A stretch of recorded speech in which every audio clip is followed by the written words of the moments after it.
Peace and love, y'all. I want to share something with y'all that nobody is talking about right now.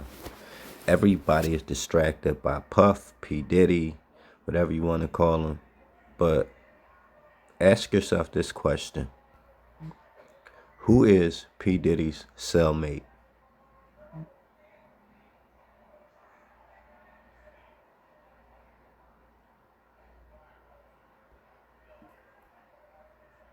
Sam Bankman-Fried.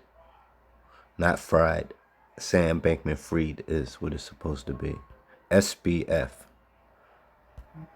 Who is SBF? Not SPF. SBF.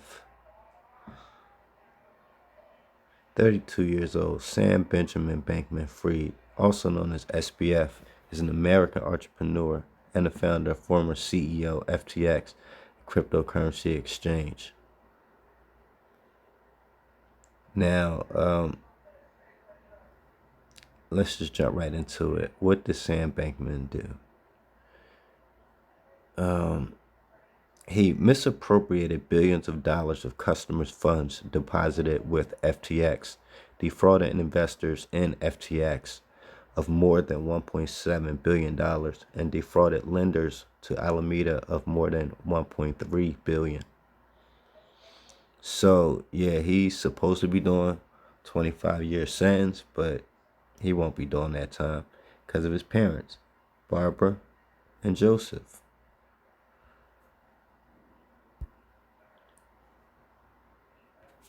Let's jump into this article. Strange cellmates in Brooklyn jail. Sean Combs and Sam Bankman-Fried. Mr. Combs is sleeping in the same dormitory-style room as Mr. Bankman-Fried, the crypto mogul who was convicted of fraud.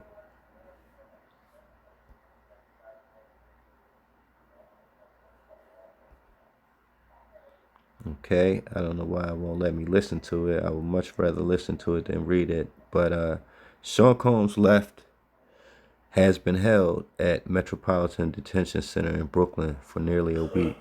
Sam Bankman-Fried, the crypto mogul convicted of fraud, has been there since last year. From the left, Mark Von Holden, whatever, I don't know what that's all about. Sean Combs is living in the same unit of a Brooklyn jail as Sam Bankman-Fried, the crypto mogul convicted of fraud, sleeping in a dormitory-style room with a group of other defendants assigned to the same section, according to a person familiar with the living arrangements. Mr. Combs has been held in the jail, the Metropolitan Detention Center, for nearly a week, since federal prosecutors unsealed an indictment charging him with racketeering, conspiracy, and sex trafficking in what the government has called a decades-long pattern of physical and sexual violence. He has pleaded not guilty to all charges, and his lawyers argue strenuously for him to be released on bail, posing to a judge that he put up a $50 million bond and hired a security team to monitor him at all hours. The judge rejected his proposal, saying that he has concerns about Mr. Combs attempting to witness tamper, landing him in a special housing unit that often holds high-profile inmates. A spokesperson for the Bureau of Prisons said the agency does not provide information about conditions of confinement, including housing assignments or internal security practices for any particular incarcerated individual. Mr. Bankman-Fried has been housed in the jail known as MDC since last year, when his bail was revoked after a judge ruled that he had violated conditions of his release. In the lead up to his trial, his lawyers complained that he had only intermittent internet access and could not adequately prepare for his case. They said that Mr. Bankman-Fried, a vegan, was subsisting on a diet of water, bread, and peanut butter. Mr. Bankman-Fried, who founded FTX Crypto Exchange, was convicted of masterminding a sweeping fraud in which he siphoned billions of dollars of his customers' money into venture capital investments, political contributions, and other lavish spending. He was sentenced to 25 years in prison. But after his conviction, Mr. Bankman-Fried asked to remain at MDC while he pursued his appeal. He has overlap in the unit with other high-profile inmates, including the ex-president of Honduras and Mexico's former Secretary of Public Security. Mr. Combs' lawyer initially argued that conditions at MDC were too horrific for a defendant awaiting trial.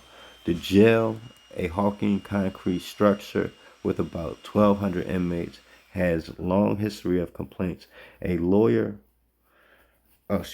scalp itching. A lawyer for a detainee who died there in July from injuries sustained in a fight called the prison an overcrowded, understaffed, and neglected federal jail that is hell on earth. In 2019, an electrical fire left some prisoners without heat in the dead of winter. You can read the rest of this, but on Tuesday, a lawyer for Mr. Combs, Mark Agnifilo, who declined to comment on his client's roommates, spoke more positively about the detention center, saying, "The dedicated professionals at the MDC are doing everything possible to help him and his lawyers prepare for his defense. And I personally thank him. He's strong, focused, and our meetings are very productive." You can read the rest, blah, blah, blah. I don't want to really get into the rest of this. It goes on and on. But